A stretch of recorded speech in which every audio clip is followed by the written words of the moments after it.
Hi, I'm Ryan. And Kate, is that right? Yes, perfect. Perfect. Great. So we spoke on the phone earlier. I'm with the Child Safe Kit program. We'll be covering that tonight. Before I come in, would you like me to take off my shoes? That'd be a big help. Thank you so much. Okay. Come on in. Yeah, so nice to meet you. It's Kate, right? Correct. Oh. Yeah, oh, what a day. Well, I'm so happy we got to. Saw a lot of families today. Yeah, I understand. I just got back from work, so I appreciate you gonna make it work. Exactly. 3 kids, are these them right here? Yeah, they are. So my little trio, my clan that I have about. Oh my gosh, so what are their names? How old are they? Oh yeah, so Parker is the oldest. This is an older picture. He just turned 6, and then my twins are 4 and a half. We have Abigail and Oliver, so it's Parker, Abby, and Ollie. So yeah, that's my group. That's my clan. Oh, they're so sweet. Thank oh you. Man, I love all the little toys and little art I saw. Oh, such a beautiful home you have. Oh my gosh, look at this. Very spacious. I like it. Thank you. Oh, you got little artists over here? Oh yeah, Abby can produce about 1 million pictures a day, so definitely have to keep her busy. Oh man, I should hire her. She could decor my house. In Yeah. 2 minutes. And Hot Wheels, no, and it's a loop. Hey, you know what? My boys like to make sure all the tricks are done the way they need to be done. So Yeah. bigger, better, all that good stuff. Yep. Oh yes, too much fun. I had a blast with those when I was a kid. And oh my gosh, and you're a Sharks fan too? Absolutely, I bleed too. You think Jumbo Joe will take us all the way to this year? Gosh, I really hope so before he goes into retirement. Yeah, geez, the Sharks need a cup. Absolutely. They deserve it. Oh my gosh, they're such a good team. Oh, Plus, yeah. imagine how the Bay would take that. Oh, Be amazing. that would be super cool. All right, so I'm gonna make this fast and easy for you this evening. Great, I've thank seen you. lots of families already today, and I'll see plenty after our meeting here tonight. So, Thank you. Thank you. So again, my name is Ryan.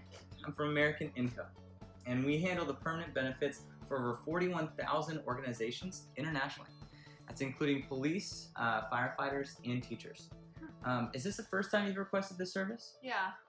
Okay, yeah. So your friend, Ksenia, yeah, she told me you'd also be interested in child safety kits. So my job is easy. I'm here for a few reasons, all right? So first is to provide the child safe kit, right? To go over the family information guide. Next, I'll explain your accidental death and dismemberment policy, all right? And then I'll go over the officer report form, all right? But most importantly, I'm here to go over the benefits that they asked for me to set up for you. Great. Okay, so I'm bringing my laptop here. Just gonna make our time a little bit quicker. Yeah, the next benefit for you is the family information guide, right? So this is basically a roadmap of you to make a tough time for your family just a little bit easier when you pass. All right, so the next benefit you're entitled to is a $4,000 accidental death and dismemberment policy, right? This means that it works as both a living and a death benefit, right? So you have to lose a hand, a foot, or sight in one eye, you'd actually get half of the benefit, right? In the case that you're to lose any combination of 2, right? So 2 hands or 2 feet, they actually pay out a full benefit. But most importantly, if you were to pass in an accident, it would pay out the full benefit amount to your beneficiary, right? So we're gonna start here. To designate your beneficiary, you're going to fill this out and sign at the bottom. Okay. All right, the next benefit is really cool. Because you requested this service, they're giving you $30,000 worth of these $2,000 union final expense benefits that you're able to gift to your close friends and family in the area. Now, it doesn't cost you anything. And the reason they're doing this is because they found that 9 out of 10 times, when something happens to a close friend or family member, it's usually the person who's working who forks out the money for the funeral and final expenses. So they realized every person could use an extra $2,000. And the good news is, hey, your 3 emergency contacts will automatically receive the benefit, right? That leaves you really with a handful left. And the only stipulations are, look, they must be over the age of 18. They must live in the area, and I'm only able to help out 1 per household, right? They just need to name a number. So we're gonna start off by helping your family first. What brothers and sisters do you have in the area? You know, my brother just lives right up the street, and then my sisters are just a couple of suburbs away in Folsom and Rancho. Oh, wow. Okay. So what's the closest relative's first name in the area? David, Okay. my brother. And what's the closest friend's first name in the area? Friend, probably my friend Ksenia that you already met. Oh, perfect. And what's your closest coworker's first name in the area? Gosh, probably Christy. I know she lives not too far from here, but we both work at the college. Perfect. All right, so what's gonna happen over the next few days is I'm going to place a phone call to the people listed to explain exactly how the policy works, right? And to make it a little less awkward for them, I'm gonna send them a text message or send one to you, really, that you can forward to them so they can expect my call in the future. And to make things even quicker, I'm going to have you send a text message to everyone before we move forward. We're just gonna knock it out one by one so you won't have to worry about it later. Do you know how to forward a text message? Yeah, I do. Okay, great. If anyone has a significant other or spouse, I'm gonna throw in a no-cost benefit for them also. First one we can send it to is your brother, David. Now, is he married or in a relationship? He is a single dad. Okay, and is he working or between jobs? Oh, he's working. Okay. When you're done sending it to David, let me know and I can give you the next one. Okay, great. So when it comes to police association benefits, each family is really seen differently because each family has a different need and a different want. So what's right for you might not be right for the family I just enrolled or the family that need to qualify after you. So since everyone has a different need and a different want, I'm gonna ask you some questions so we can see how we can maximize your benefits. So as you know, benefits over the years have just gotten worse and worse everywhere, causing you and families just like yourself to have gaps in their coverage. So with input from AIL, from the police officers and teachers, and families like yourself, they've come up with a list of concerns that need to be addressed to ensure your family has exactly what they deserve, a full circle of protection. Now, the first concern has to do with savings, right? Do you know what % of your income you're supposed to save every time you get paid? Yeah, well, every financial advisor would recommend that you save at least 10 to 20% every time you get paid and have at least 6 months of income for an emergency, right? So how many families do you think are actively saving 10 to 20%? You just said it and I was like, yeah, probably not gonna happen for me. Yeah, exactly. Not very many. So that's why this is such a major concern for everybody. And how are you doing in the savings department? I'm doing okay, but I'm still supporting 3 kids, and working full time. That's what I have to do. So saving could be better, but it's not great. I hear you. If they were able to help you save more money over time, you'd obviously be all over it, right? Yes. That's what everyone says. Now the next concern has to do with loss of wages, co-pays, and deductibles, right? This has to do with health insurance. So do you have health insurance? I do. I actually have it provided by my employer. Okay, great. Now, let's say though that you're locked up in the hospital because of an injury, right? You got hurt, or worse, you got in a bad car accident. In those situations, does your health insurance pay you or pay your doctors in the hospitals? Doctors, of course. Exactly. So when you're hurt, don't you still have bills to pay? Oh yeah. Don't you still have rent, mortgage, car insurance, utilities, food to keep on the table? See, those bills don't stop when you're racked up in the hospital for a week or two. So they set this benefit up that puts money into your pocket to cover lost wages. So you can continue to pay your bills while you're in the hospital like another source of income, right? So now you can see how critical this is to protect this situation, right? This concern has to do with funeral and final expenses. So Kate, do you know how much an average funeral costs? Only what I've seen on those commercials on TV. Exactly, right? It's about $10,000 to $15,000. So tell me, do you have an extra $10,000 to $15,000 set aside specifically for a funeral? No, not at all. No, I mean, not many people do. So because of that problem, they set up a benefit that pays an immediate sum of money, right? Which is handled actually through this right here, the Freedom of Choice Certificate. Now this process is very simple, right? When you pass away, your beneficiary will take this certificate, they're gonna hand it to the funeral home, and the funeral home will take care of everything, right? Any money that's left will actually go back to your family, right? And if you're the funeral home director, tell me, when do you want to get paid? Immediately. Immediately. Exactly, right? So you can see how critical it is that we have this in place for your family, right? Yeah.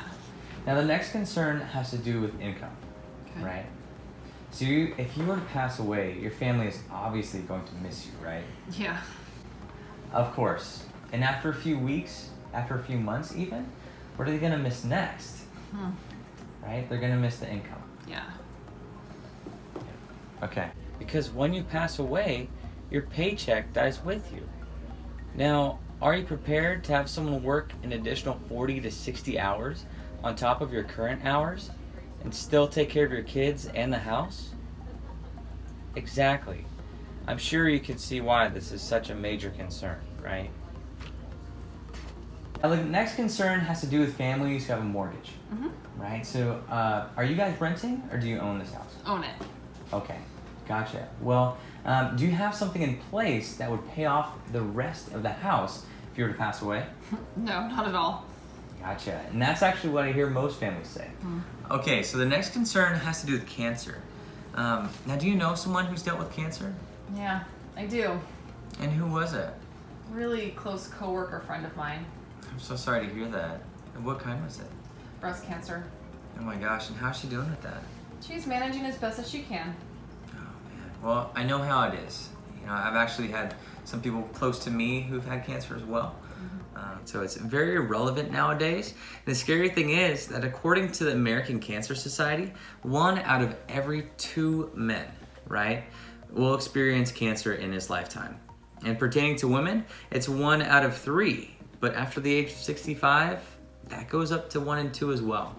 So all around, really, cancer is basically just a coin flip, whether it runs in your family or not.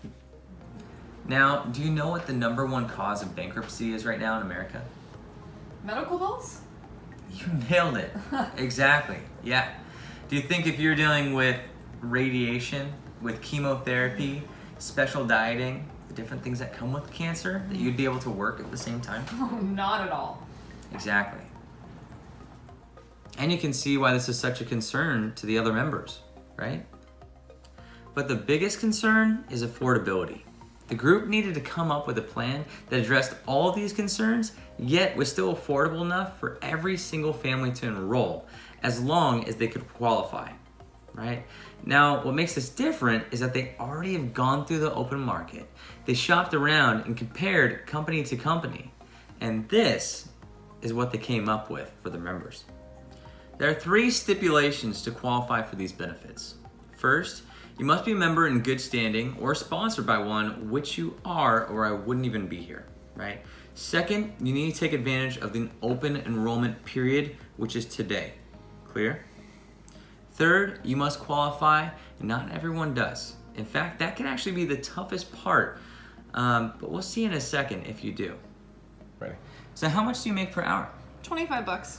Okay. Now tell me, if your boss increased your hours by 2 hours a week, would you go out buying a Lamborghini or a Ferrari? Oh, no, not at all. Of course not. See, the point is, with the extra hours gained, you wouldn't be rich, right? Not at all. Right? And on the flip side, if you work 2 hours less a week, would you come home and see your house boarded up? Your kids on the street with no food or no future? I would make different arrangements. Yeah, see, of course not. But when you get in an accident, get cancer, or worse yet, die and lose a paycheck forever, right? What would that look like for your family, for your kids? It's hard to even think about. Right? This is why they set this up for you. So I'm going to ask you a few questions to see what you qualify for. Okay. It's kind of like having the option between 2 jobs, right? Job A, which is where you're currently at with your existing benefits, and job B, where you still have all your existing benefits, you basically make exactly the same amount of money, and you get all these additional benefits permanently for life, right? Which job would you choose for your family? That's a no-brainer. B. Yeah. And why would you choose job B, but when you're making more with job A? Because protecting my family is important. Exactly. See, that's what all members say. So, Kate, what's the most important thing to you in the world? My kids, hands down. Yeah, me too. It's family, right? And what are they worth to you? There's no number I can ever associate with them. Exactly. Priceless. Right? We can't put a price on our family, but there is a price for protecting our family. So when do you feel is the best time to start protecting your family? As soon as possible. That's exactly why they set this up for you. Right? Considering it all makes sense, they're giving you two options to choose from. Option 1, which covers you for 2 hours of wages, or option 2, which covers you for time and a half. So which option works best for you? Probably the 2 hours of wages would be better for me, I think. You got it. It's Yeah. option 1? Yeah. Okay. I'm not an underwriter, but based on what I'm seeing here, you should be able to qualify for these benefits. Really, the point is, this is not a short-term fix. It's a long-term solution, right? So the longer you're in the program, the more value. So if this amount is uncomfortable for you right now, let's fix this while I'm here. You know, I really want to think about it. No problem. Hey, I can understand that. I'm the exact same way. Like I said before, they want us to do this on an enrollment basis, like the letter said that I explained before. So they figured they could do it this way because they already checked out everything and approved it for the members. Right? The main thing is getting in on the benefits, but keeping it comfortable. Now, most members are enrolling at this level, but these are your benefits. You own them and you control them, and they can be adjusted at any time. Right? I know that you see the benefits here, right? So I'm sure if I was offering you this entire program for free, you'd be all over it, correct? Okay, great. Then here's what's probably coming down to a matter of comfortability and affordability, right? Okay, so here's what I'm going to do. I still want to think about it. Okay, so I want to make sure you do see that this program has value for your family. As you know, they have me running around like crazy, seeing a bunch of family members in a lot of different groups. Now keep in mind, you own and control these benefits, and this is your enrollment period, right? So here's what we're gonna do that we can at least get your foot in the door. I really just can't afford it. I can understand that. It's so difficult nowadays to make ends meet. You know, every time we're getting ahead, another bill pops up and puts us back in the hole again. But when you think about it, over the years, whenever anything has come up, you've been able to make whatever adjustments were necessary to keep food on the table and keep lights on. A lot of the time, the family can take you for granted. But you're the one that gets up in the morning, you're the one that goes to work and brings money home to make all ends meet. The only thing that could ever prevent you from being able to do that is if you aren't here anymore. Suddenly, that income that we all take for granted is cut off forever. And that's an adjustment your family couldn't possibly make without you. Sure, this amount a week is another adjustment to make, but just treat it as if Uncle Sam increased your taxes, right? You're here now, and you can make it as you always have. Don't forgo your family's financial future for a lifestyle now. Does that make sense? So here's what we're going to do. Now, I know you guys were unsure about the initial program, but this has got to be more comfortable for you. You know, I have enough insurance. I can understand why you would think that. I mean, if I had $100,000 or even $150,000 of insurance, that would seem like a lot of money. In fact, I mean, if we were to stack that much money on this table, I don't know how high it would go. But then think about your income, right? Something that we all take for granted being gone forever. Suddenly, it doesn't seem like that much money, right? For example, your income now is about $40,000 a year, and you've been making that for the last about 5 years, right? So that's about $200,000. So how much of that do you have left? So you see, if something had happened 5 years ago, where would your family be today? Right? Exactly. Trying to figure out what government line to stand in or figuring out what to sell. It's very difficult to have enough or too much insurance. So it always comes down to a matter of comfortability and affordability. Now, most members are enrolling at this level. Is this comfortable for you, or should we make some adjustments?